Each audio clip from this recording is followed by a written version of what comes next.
Why am I wasting my time with you, old woman? They are still together. I can feel them. Still together, even in their dreams. And that's what's hurting you.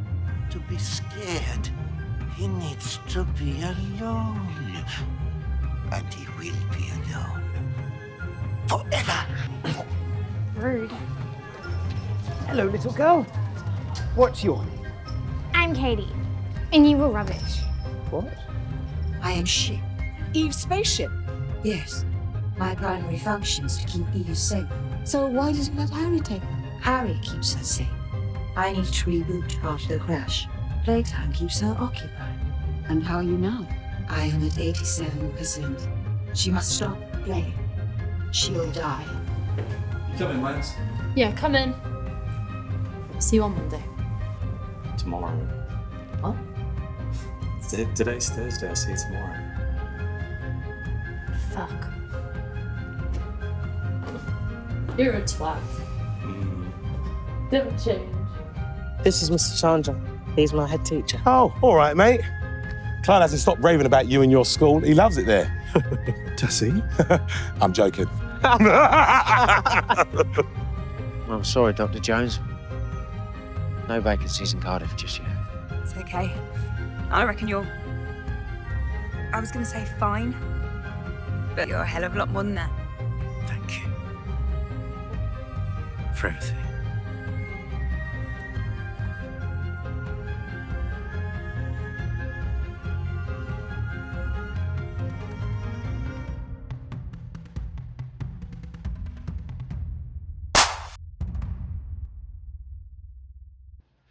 So obviously most of you would have seen most, if not all, of the television aspects of that. Maybe not so much the short films, so one of them hasn't been released yet, that's my fault. But yeah, so Joe, how did you get into writing? So originally I wanted to be an actor. When I was at school, did a lot of acting, but it was sort of Yorkshire in the late 80s, early 90s, and obviously the internet didn't exist, so things like television, that was just another world, so far away, removed from whatever we lived in. And as I got older, I became less confident in my acting abilities and became very self-conscious, got quite shy in that. But also, we did a school production of a play called Amadeus, which is an astonishing play. And I realised then, I fell in love with the script and was like, actually, that's what I want to do. I don't think I will ever reach those heights, but I want to give actors good stuff to perform. And so I did media studies GCSE, and then did media at university, where I learned the sort of basics of all aspects of TV production, wasn't any really a focus on writing.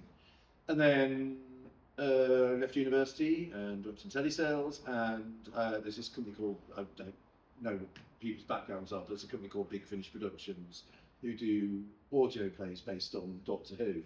And this is before the 2005 revival of Doctor Who. And I just pitched them an idea. I think I'd heard of one of their stories, and I was sort of really involved in Doctor Who or anything. But I had this idea, and I pitched it to them, and they liked it, and they made it, and it was the most unpopular release they'd ever done. It was hated, because Doctor Who fans at that time didn't want to hear stories about people going to Ibiza and aliens taking over the world with MDMA. So luckily they commissioned me to write a second one before the first one came out, and the second one was old people in a house. So Doctor Who fans were a lot more, that's proper drama. So yeah, so that's why I got into it, then, and doing a lot more for Big Finish over the years. So how did you transition over from audio to screenwriting? Well, so it's sort of two prongs really. One was I was in the pub, and a guy called James Goss came over to me, and he said he'd been listening to one of my Big Finishes and he'd really enjoyed it. And I submitted it to him, and he at that time had just started, this must have been 2005, he was running the websites for Doctor Who, and if you remember in like series 1, there was a sort of fictional website, I think called Who is Doctor Who or something, and he was running that, and I sort of drunkenly went, well, give us a job on your websites then, and he went, that's why I've come to talk to you. And I went, oh, right, okay. And yeah, so basically I ended up doing that, but for series 2, because Doctor Who was such a huge success, for series 2, the online content was a lot bigger, and there were videos with Mickey Smith, there were fictional websites for different places they went to. And then for seriously, Martha Jones had a MySpace blog. So I did all of that. So that was getting me known in Cardiff. I was coming to Cardiff a lot, and there really was a sort of family feeling to it. The cast and crew of Torchwood, Sarah Jane Evans was starting up, but also Doctor Who Confidential, and people on Doctor Who. And there was a lot of us in our sort of early 20s, and we'd go out a lot, you know, we'd socialise a lot, so sort of known in Cardiff. And my stuff was being signed off by Russell because it was video content for Doctor Who. He signed off everything. And but at the same time, then Gary Russell, who being my producer at Big Finish, was now the script editor on Torchwood. And Russell T. Davis said to him, is there any writer from your days at Big Finish that you think could do with, you know, might do well as writing what they call an overcommission? So they commissioned 15 scripts for 13-part series. So he'd go, we'd have 2 spares. Do you have anyone that you think might do okay at that? And Gary very kindly suggested me, and I had a interview with sort of Russell and Judy Gardner, and that sort of got me my first telly, because I didn't know it was, at some point it stopped being an overcommission and became part of the series. But Gary Russell didn't tell me because he thought I'd freak out. And I worked it out at a party, and I remember it was the night 42 was on, and somebody was having a housewarming in Cardiff. And there was a couple of people, like the producer of Confidential, there was another writer, and they were sort of saying things that seemed to indicate that my episode was being made, like Gillan, the producer of Doctor Who Confidential, knew more about it than she would have done if it were. And in the end, I sort of went over to Gary and went, is there something about my episode? I don't know. So, didn't want to tell you because I thought you'd freak out, at which point I freaked out. I had to be taken out of the party and sat on some steps outside, hyperventilating. And that was my first telly. And it was such a weird experience, because of my background, sort of working class Yorkshire, 80s, 90s, you just didn't work in telly. We had one woman from our town got a small role in Emmerdale, and that was front page news.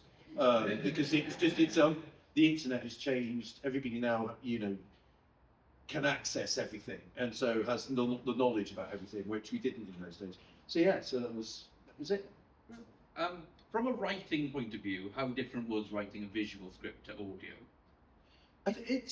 I feel a lot more comfortable writing audio. I think with audio, you've got a lot more control over the sort of atmosphere of it. There is a director, there's obviously the actors and everything like that, but with audio, there's fewer people involved. I've written an audio, finished, sent it off this week, and I've done some very fast scenes because that's how I want it to feel like 24 and Secret Army, and it's got to be like this. And I've got more control over that. Now, the producer might come back to me, the script editor might come back with notes and go, I don't like it being so fast and choppy. But he probably won't, in which case I've got that control that you don't have on telly. On telly, you've got so many other factors.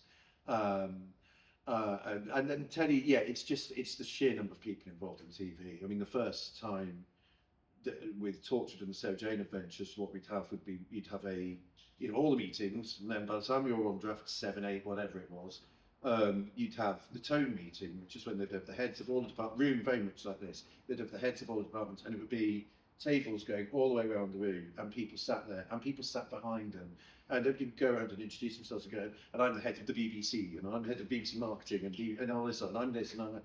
And then people start holding up going, well, what we thought about this building that you've described is we thought using this building, and that's terrifying, because that was just like, all of these people are doing all this, or important people are here, and I'm just like, what do you like the script? So it was terrifying, and never stopped being terrifying. So yeah, it's such a bigger world as world of TV, but as a writer, audio is a bit more like theatre, which I like doing as well, in that you just have that bit more control over it. And a bit more, I mean, the stakes are lower. It's, the audio genre is not somebody's either going to buy it or they're not. A TV series, every episode has to be, high. The quality of Torchwood and Sarah Jane Adventures, in particular at that time, was, you didn't have a duff episode. So yeah, they're different, but actually the actual, you put as much thought into the characters, you do, the themes and everything like that. You do all that sort of similar stuff. It's just, and also when I write audio, I don't really think about it being audio, not having visuals. I write it as if it had visuals and then go through and go, oh, well, actually, they won't know what room they're in, or that character hasn't spoken, so I'll give them a line. I don't really like that overly descriptive stuff. So I babbled. That's warned you, I must babble. Well, in your babble, you mentioned Sarah Jane Adventures. Yes. Was it a challenge going from Tortured, which is obviously very adult themes, to a children's programme, so a very different audience? Not really. Actually, my Torchwood is very uplifting compared to most Torchwoods. It's very much a celebration of life and choosing to live. Whereas my Sarah Jane Adventures are really dark. It's like the end of my first one is, yeah, my dad's shit. Sorry, Dad, I hope you're okay in life, but I can't have you in my life. It's much, I dealt with some very dark stuff in the Sarah Jane Adventures. The actual writing of it, I mean, it was just the basic things, you just don't swear. But even on Tortured by Series 2, they were cutting down the swearing because it was going on BBC 2. And so it wasn't, you don't talk down to children, but what there is more of a sense of children might have a shorter attention span, so they might switch off. Which is quite nice actually. And I struggle with a lot of adult television that will have a 5-minute sequence where nobody talks and it's just a shot of a fridge or a window and it's shot through a window and it's very, whereas on Kiss TV it's bam, bam, bam, bam, bam. So yeah, no, the actual content of it, that same like, yeah, my Sarah Jane was much darker than Torchwood. And while you were at Sarah Jane Adventures, you had key involvement in developing a character, Rani. What was that experience like? Well, it was fun because actually, so we went to this meeting. There was me and the other sort of core group of writers. And we came to Cardiff, had a meeting, and Russell T Davies told us the actress playing Maria wanted to leave, so that we're writing at her and her family. He'd said, but they're going to do one story, and then we're going to do a later story, but film it then. So they'll come back to say this is not part of the universe, because we're all very sort of big TV fans. I'm a huge fan of television. I don't write television because one day I want to conquer Hollywood. TV is my dream. And we're big fans of television, but we also are very aware of tropes in television. So we're very aware that, you know, two characters left Albert Square last week and they are never going to be mentioned again. They will never come back. No, they will never talk to their friends because that's how people leave. Whereas Russell and me and the other writers were very keen that Maria would always be mentioned. So at the same time, we developed this new character, Rani. And he already had the idea, I think, that she'd be interested in journalism because we thought that'd be a nice surrogate daughter type thing for Sarah Jane. But what was actually interesting was we created her as sort of this. I think she doesn't come across well in my first story because what we wrote her as was in our head she was small, physically very short and feisty. And so in my story she sort of bullies Luke into helping her do something.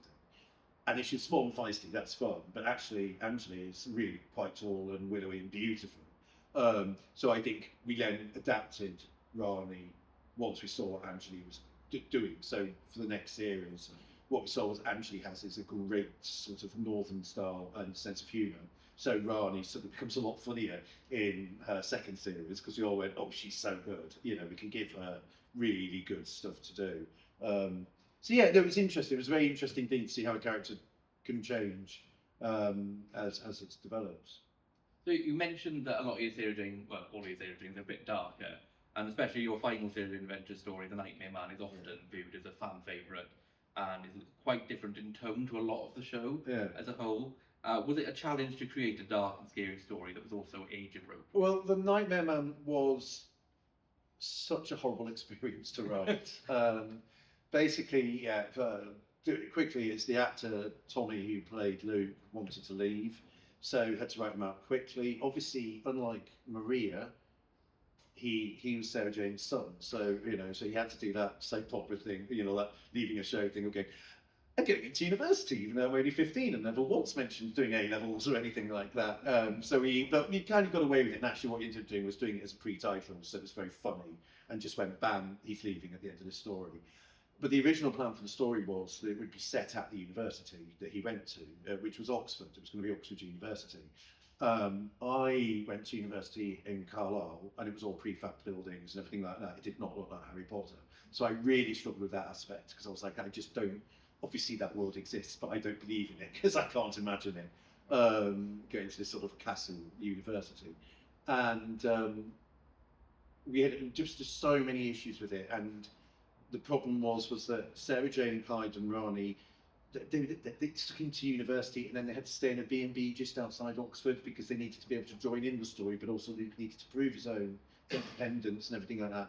It had to have a cast of about 46 people because we had to establish that Luke's got new friends, and there was a cult. Couldn't call it a cult. There was a group who worshipped a statue or something like that. And what was interesting was, and this is where Russell T Davies is brilliant, is that actually he by that point was living in LA. I think he must be starting work on Torchwood, the American version, and it's quite tricky then because he is the god of it. So he gives his notes.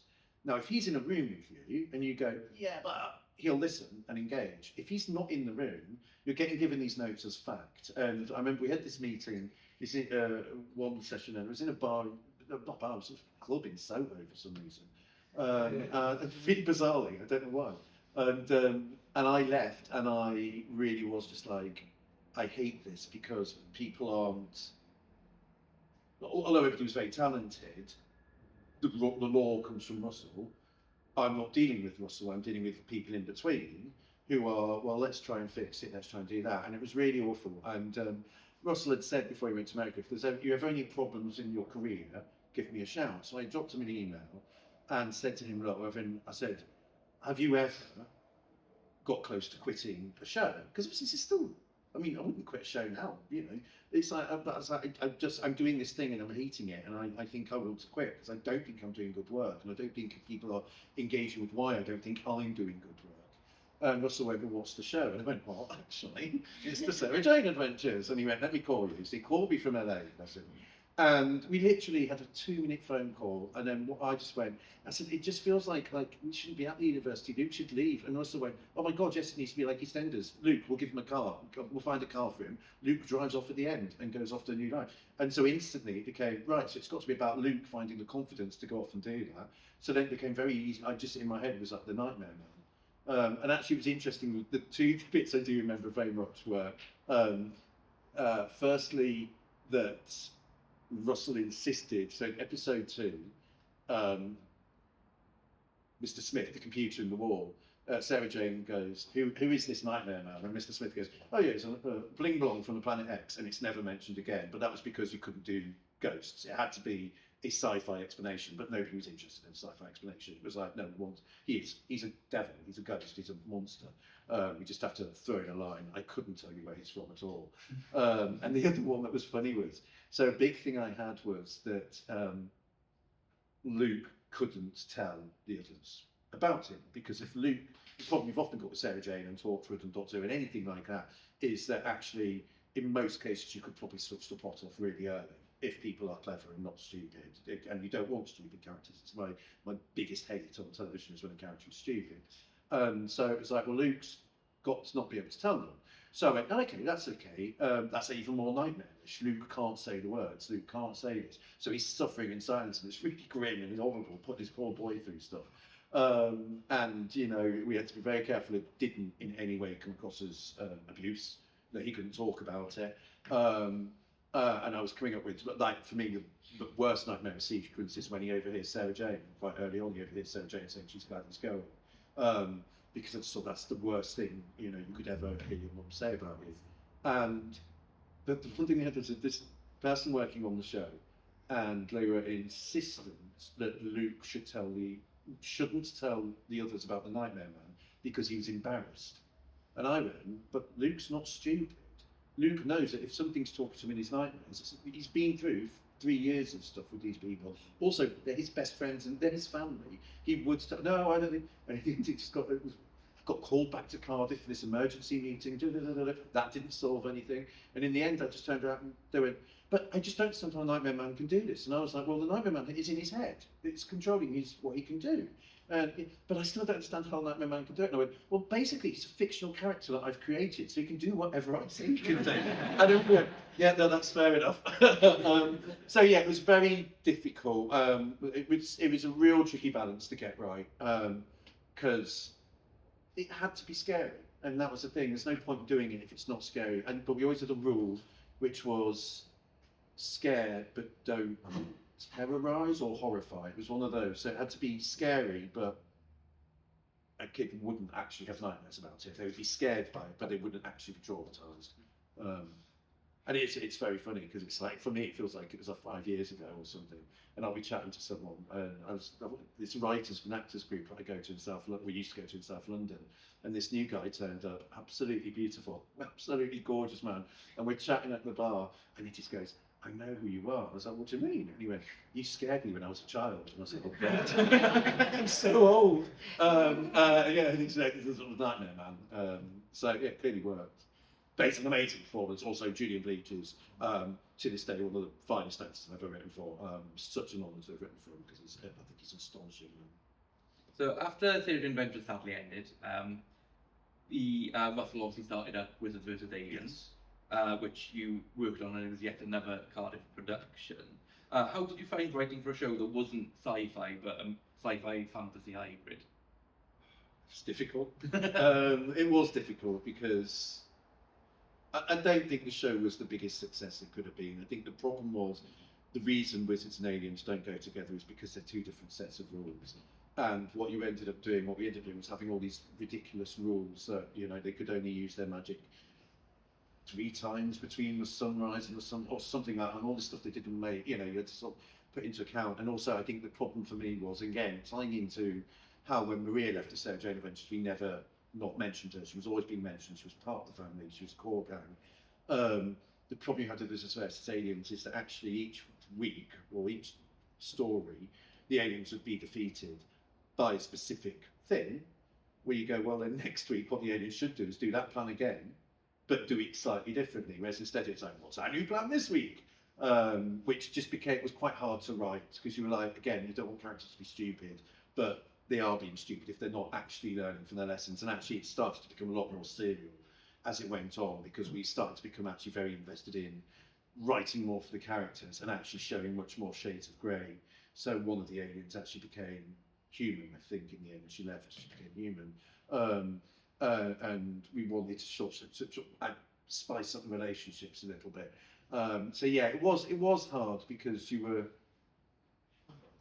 magic and supernatural. Magic is quite hard to write for seriously because it doesn't necessarily obey the rules of drama in the way that science fiction would, for example. You know, if Sarah Jane had magical powers, she could just dismiss every monster that invades, so she's got to use her brains and everything. And the tricky thing with magic is getting them into situations where they can't just click. They can't just click their finger and switch off the plot. So, but it was, yeah, it was still fun. It was great. Really lovely cast. They were really nice people, and it was nice to be coming back to Cardiff and working with the same gang again. It was lovely. Cool. As I mentioned earlier today, we had our writers' room for like Cymru trainee scheme. Have you been on many shows that use the writers' room system? I've been on a few. Did the Demon Headmaster, we had a writers' room on that. The biggest one that we did there was Hetty Feather, which was I worked on for 4 years, and that had a lot of serial stuff going on. So we'd meet, and the example I always give is one year our writers' room was above a sex shop in Soho, and we were discussing how to kill a young girl, which is just the bizarrest afternoons of your life when you're like, what if she just died in her sleep? And then you're like, no, kids will be scared. Can she fall over? Can she cough into a hanky and blood? And it had to be a, you know, so it was quite an interesting thing. But I love a writer's room. I always have to apologise in the writer's room because I get very excited and I start talking over people and I go, I'm so sorry, because I just get really, writing is such a boring job. It's such a lonely job that actually the moment you're in a room with other writers and you're going, we've got the freedom of, we know there's some plot points that have to be done throughout the series and that character's leaving and we've got new characters coming in. But other than that, it's just a bunch of people in the room going, what if we did this? What if we did that? What if we did this? So really good fun. I adore being in the writer's room. Yeah, it's a favourite part of it, maybe. So as well as writing for screen and audio, you work in a lot of other mediums as well. One that I found quite interesting was you wrote Sherlock Live, which won People's Voice Awards at the 2017 Webbies Awards, and it was an interactive game on Twitter, was it? Yeah, so basically, I'd done the Sherlock websites again. I did a lot of fictional website content. So I wrote John Watson's blog and then other websites and stuff. And we did 1 year, because Sherlock was obviously massive. They came up with this idea of using Twitter. Can we use Twitter to tell a murder mystery that people take part in? And it was a lot of work. It was very hard work. Because you didn't know whether other people were going to reply with. I had to work out different answers. So everything had to be. So what we did was that Sherlock himself has taken over the BBC's Twitter, which meant every tweet you were going, does this sound like something Sherlock would write? You know, and it's this heightened sort of bizarre thing where you go, but Sherlock wouldn't do this. And in the end, I came up with the concept of Sherlock isn't looking for help. Sherlock's already solved the crime. He's saying to you, "Lot, can you do it? Because I'm bored. I'm bored. I've taken over BBC's Twitter. Here's a crime I solved. Can you work it out?" And we got so many. We sat in so it was me, Stephen Moffat, Mark Gatiss, Sue Virtue, a couple of other people. We were in this little room at the BBC in London that overlooked the entrance to the One show. So we went on live. I think we went on at 7:30 or 8 o'clock. So sort of watching people going in and out of the One shows. We sat in this little room, and then there was this massive room with 1 million people in it, all on computers and and it was like, this is exciting. And then what we had to do was, we'd tweet a clue, and the replies would start coming in. We started getting replies from Miss Piggy.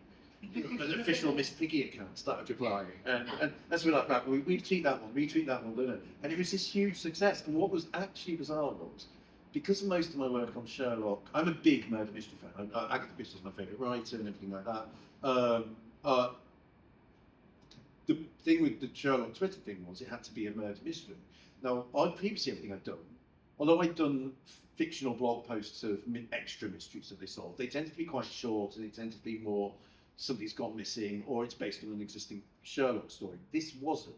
So I had to come up with this murder mystery, and I had to come up with suspects and clues and everything like that. And we did it, and I think one person out of thousands and hundreds of thousands of people who took part, one person got it right. And you just go, oh, brilliant, we've done it right. It's like, because I was like, what if people start getting after the first clue? Because obviously by the time you've been working on it 6 months, you're like, it's so absolutely obvious who the killer is. And it was like, no, people didn't get it, and were sort of polls and things like that. So it was huge. It was really, really exciting. And then, yeah, we got to go to an award ceremony, so I got to wear a suit, and that was nice. So speaking of awards, you've also won an audience award for favourite playwright for your short play, Nice Sally. Theatre is a very different beast to screen, but you are pro writing in many different mediums. Do you think aspiring screenwriters should think outside of the box and tackle writing in different ways? Well, I think the thing what I've done is fringe theatre, which anybody can do, which just means some of it's rubbish. So you could go to a short play night and you're like, oh, crikey. But the thing is, fringe theatre is open to anybody to write. So television isn't, it's a very difficult. I'm unemployed. There's no TV being made at the moment, as far as I can tell.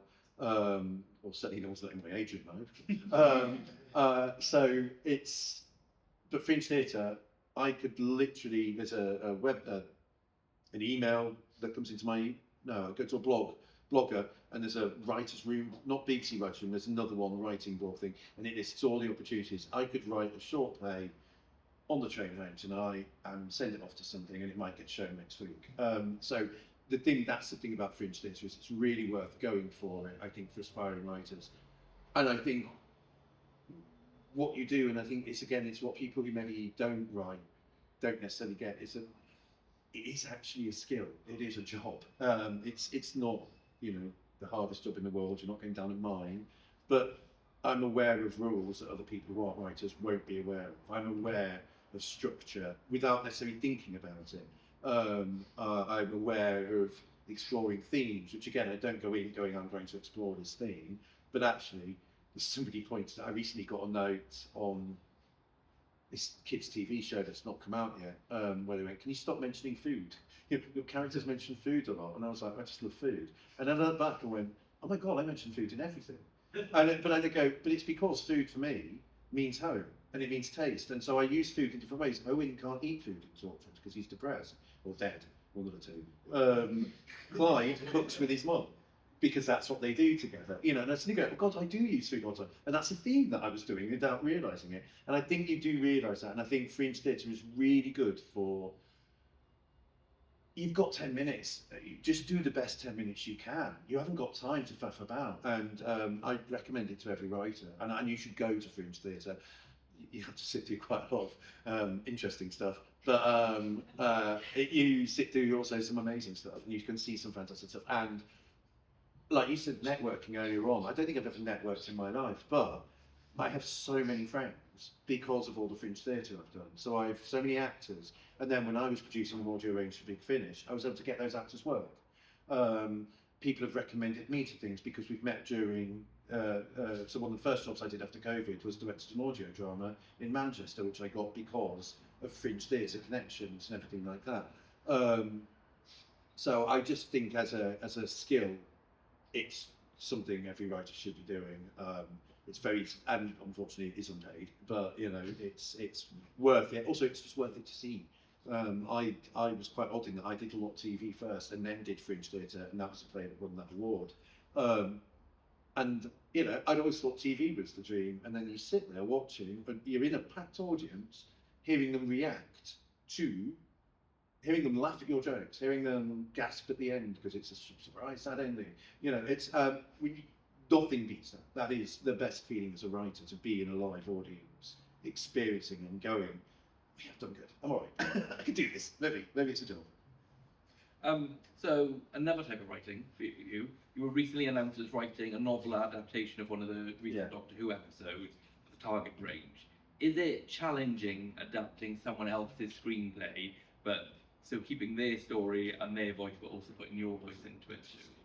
It is, and I have to say I've not necessarily loved it. I really wanted to do it, and I pitched myself for it, but I really struggle writing prose. And what you find is, because you're adapting a TV episode, is if I was writing a novel from the beginning, I would write people's backstories, how I wanted to do people's backstories, and then I might talk about their backstory, and I go, oh yeah, they won't be at school to get, you know, whatever clunky nonsense you put in. Whereas in doing a novelisation like this, you're having to go, when this character first travelled with the Doctor, and I keep looking at it going, I've used had so many times. It's like people keep saying had, because it's the prose talking. So it's an interesting job. It's also quite interesting because it's a bit like when I did the Sherlock blog. So there was one Sherlock episode where TV papers over stuff that you don't realise. There's one particular Sherlock episode, I think it's got circus in it. It might have Chinese people. I think it was possibly a bit racist. If I remember rightly, it was probably slightly problematic. And but a lot of it's set at night. And I sat down, right, got the script, right, how's John, put it in John's words, what's going on? And instantly going, well, what did they do that day? Because that's the next night. And instantly go, they haven't done anything all day. Sherlock and John, now on TV, you don't notice and you don't care. Because that's how TV, I can't remember the word, the structure of TV, how we watch TV, we engage with it on that sort of thing. Whereas if you're reading a book and the characters go, oh, it was the most terrifying thing ever, we've got to go back to the circus. 24 hours later, we went back to the circus. So it was really difficult. And it's the same with this novelisation that I'm doing, where I'm having to go, right, so off screen, presumably these two characters have a conversation because they're now caught up in the adventure here. Whereas in a book, it stands out more because you go, well, wait a minute, they were upset with each other then, and now they're caught up in the adventure. So it's that's the challenge thing, that's the fun bit. But it is fun, it's fun expanding it. I collected the Doctor Who books when I was a kid, and they really got me into, I really loved reading and probably got me into writing to a certain extent. So it's fun, but it is hard work, and I'm late with it. So last question from me before we go out to everyone else, and it's a lovely, easy one for you to answer. Oh, good. What's your number one piece of advice to aspiring writers? I think you just, what I said earlier on about Fringe Theatre, because Fringe Theatre is everywhere, everybody can go to it, it's not expensive, you get to see your work and you get to have an audience experience it. And I think that's the big thing with, I would say to writers, is it's about getting other people's thoughts on your script. And I think do a writers group. we started an online one during lockdown, and we still do it every sort of month, once a month we have a Zoom, and it's like saying, we bought anything, there's 6 of us, but so if you bought anything, and we read out our stuff, and you get feedback on it, and it's invaluable because, you know, what you're writing is for other people. And the other thing I always do say is, I think, probably sounds a bit, I don't mean it, but you know, I got a big part of my career was because I happened to be in a pub all night. And James Goss came over to me. If I hadn't been in the pub that night, maybe James would have gone, well, actually, there's another writer. I like his stuff. Well, maybe message Joe another time, but what to this person here? I think, you know, writers, you shouldn't think of yourself as tortured artists sitting in a room doing that. I think you've got to get out there and live your life. Because we didn't have a lot of money, I was working from the age of 11. I was a pig farmer at 13. You know, it's like I had jobs, worked all the way to university. And I'll always remember a thing when we came back for second year at university, and it was like, well, go around the room, what did we all do over the summer? Made a film. And I was like, well, I worked in a restaurant, so I could afford to come back for second year. But, so, blow smoke up my own arse, whatever, I was a much better writer of dialogue than any of them, because their dialogue was based on, at the time, it was Quentin Tarantino was a big thing. So they were all doing Pulp Fiction, they were all doing Reservoir Dogs, whereas I was going, that family over there in that restaurant, she just said this, that's a really funny thing for someone to say. So I think you have to get out there and embrace the world, because you can't work for people unless you need people, meet different types of people. So that's 2 things. I don't know. Sorry. Right, so does anyone have any questions for Joe? Yep. You mentioned you're a big fan of murder mysteries and all that, like works like Crystal. What do you think is the best way to write and develop a character during the whole process of a murder mystery, show how they change their identity? I mean, it's tricky because I've never done it, but what Agatha Christie I always think is very underrated for her characters. They're quite broad strokes, but you read an Agatha Christie, I'll give you an example. It's during COVID, you know, like all of us, we were all mentally messed up by it. I couldn't read. I stopped being able to read. And I realised as it was going on, it was like, I can't last this long without reading. And the book I picked up was, I went, right, instead of starting something new, pick up an Agatha Christie. Because the great thing what she writes is, you know who every character is from the very beginning. And it's quite odd that when you then read another writer from the same period, and I'm like, I don't know who that is. Are they brothers? Is that a butler? And I think she writes characters really well, but they don't necessarily develop a lot. So I think what's interesting, I think, in what I've done is that I tended to be very lucky in what I got, especially with the Tortured and Sarah Jane Adventures, in that although they weren't murder mysteries, what I got given was a character-based episode. Hetty Feather, for example, I started off getting that, and by the end I was getting much more stuff that wasn't necessarily suited to me as a writer, and I don't think I did my best work, because it became 48 characters all doing different things, and I was like, but nobody's actually gone on an emotional journey, which is what I like to do. And again, it was one of those things you realise gradually, oh, I've done a lot of stuff about found families, I've done a lot of stuff about people saying they're fine when they're not. So I don't know, I would like to write a murder mystery, and I would like to have one where the characters are good, but I've just watched an amazing show called The Residents, actually, just remind me, just watched an amazing show called The Residents, and it's a murder mystery, set in the White House, it's hysterically funny, it's so brilliant, every character is a joy, and then the last episode punches you and makes you weep for the guy who's died, because the policewoman, who is, not the right word, she's very, pardon? No spoilers. Oh, no, I wouldn't say the spoiler, but the policewoman is certainly on the spectrum. She's on the spectrum, she's birdwatching, she's very much on the spectrum. She's not necessarily good with people, but that maybe makes her a better detective. And she talks about all these different people and like the power of that. And you just go, oh God, I've fallen in love with all these characters without realising it. So I think it can be done. I just think it is tricky, because the whole point of murder mysteries has to be a murder, and you can't be there going, "I'm so sad that they died," and not be working it out. So Residence does it very well, makes you cry at the end. So again, babbled. Any other questions? Yep. Hi. So I was just basically wondering what your advice would be for somebody like myself who, like, when I write my stories out, sometimes I will I'll come up with the ending first, or stupidly some scene in the middle. Yeah. And little bits. Oh yeah, at the end. I've got an entire Dropbox folder of little scenes and things. Yeah. Just bits there. So, but you know, with that process, sometimes like I call it the connecting dots. I sometimes am like, okay, I can't see visually how I'm supposed to leap that or make this more effective. You know the classic writer's block, and it's like looking for new avenues and angles. Like, what's your process? I mean, I think we had the thing today in the writers' room where we'd worked out the framing sequence. Really happy with the framing sequence, middle bit, totally stuck. Couldn't work. We knew what we wanted. We knew where we needed the characters to go to, and we got totally stuck. And we just had to work at it. And I think when it's yourself, and it's the advice I always ignore, and then hate myself for ignoring it, is you just need to move away from it, go for a walk. And the amount of times I have got up and gone for a walk, and as soon as I've walked out the front door, gone, oh, that's what we need to do. And literally, as soon as I've walked out the front door, it comes to me because I've just stepped away from the screen because you're overthinking, you're trying to say connect the dots.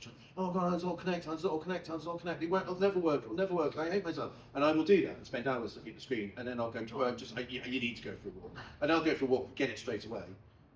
So I think that's the thing is you've just got to actually be strict with yourself and go. I need to take a break. I need to move away from this. I need to go and do something else. And let's say 9 times out of 10, I've not even got to the end of the road and I've worked it out. So then I'm walking around talking into my phone going, and then Owen Harper does this. And people are like, is he all right? But anyone else got a question? Yeah? Yeah, something I remember you mentioning about how you came up with a nightmare because you were trying to figure out how you were going to leave the show. So I was wondering, is that something you normally do where you think of the character arc and the theme first, then you think of the creature, or do you sometimes think of the creature, then how the character arc and theme play out? I think with the Sarah Jane adventures, for example, I was always told which character I was doing, and I was told with Clyde would bring his dad back, and Russell wanted him to go on a road trip together. So that was what I was giving Clyde. His dad comes back, and they go on a road trip together. With Rani, I was told do a Rani episode. Also, we've got the fairground on Barry Island. If you could set it there, that'd be lovely. So fairground and do something with this character. And with Luke, it was Luke needs to leave. So I think it sort of starts to happen organically, but also what we were always thinking on the Sarah Jane Adventures was visuals. So like my Clyde story, for example, there was a blue pattern on the hand because I went, then kids tomorrow at school can draw it on their hands. You know, it was that thing of going, what did I remember watching as a kid? What do I remember sticking in my head? So visuals like glowing eyes, anytime the character's eyes glows, you're like, that's terrifying. So thinking about stuff like that. So I think it'd be more. It's tricky. I didn't sit there and go, Luke's got to overcome his fear. It was, well, what story can I do with Luke? And it's like, well, actually, what he's got to do is realise he's strong, and it's not necessarily overcoming a fear. It's that realising he can actually be strong, and the way he does it is by actually holding his friend's hands and going, we're stronger together, but I'm the one leading this. I know what the right thing to do is. I don't have any qualms as a teenage boy about holding my friend's hands, and that's how he sort of. And then so you sort of work it out. But also, you're just thinking fun as well. I mean, nightmares are fun. You know, Clyde in that way, it's about people, telling people what to do. That's funny. You know, the mind control type thing. It's fun to watch. So it's sort of thinking about that. Sorry, it's a tricky answer to give really, because it's like neither really comes first. It all sorts of starts to come together at the same time, really. So we're going to have to wrap it up there. But thank you all very much for coming. As I mentioned earlier, we are Lights Camera Cymru, so we are a skills development programme based in Wales. Obviously, our writers section has now passed, but we will be advertising very soon our other trainee positions that are going to be on the film. They'll be advertised on both the Lights Camera Cymru social media and Screenwriting Wales social media. And to apply for the positions, you will need an account on Screenwriting Wales website. So if you don't have an account, you should have one anyway. But now's your excuse to do that. But yeah, so thank you so much, Joe, for coming down to Cardiff for us today, and thank you all for all attending.